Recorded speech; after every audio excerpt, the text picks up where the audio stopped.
El curs Literatura LGBTI+, que farem aquesta primavera a l'Escola d'Escriptura de l'Ateneu Barcelonès, es proposa traçar un recorregut al llarg de segles d'història en les escriptures de les dissidències corporals, sexuals i de gènere.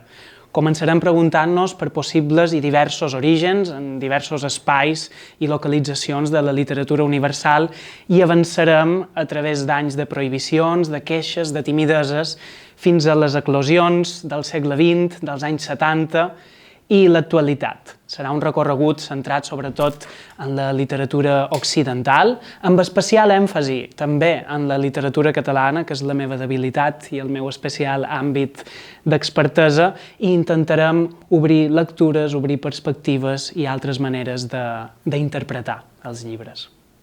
Alguns dels autors i autores que treballarem al curs són, per exemple, Safo, els autors del llibre 12 de l'antologia palatina.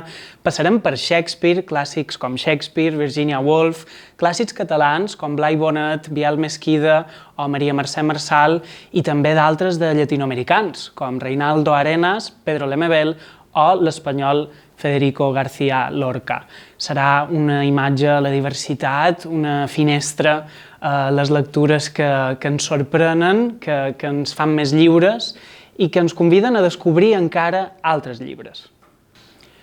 Aquest curs va adreçat a persones especialment interessades en les escriptures LGBTI, naturalment, però no només. També jo crec que pot interessar molt en aquelles persones curioses, a lectors curiosos, àvids de trobar altres perspectives als llibres i als autors que ja han llegit. És a dir, que també hi proposarem altres maneres d'interpretar, d'historiar la literatura universal.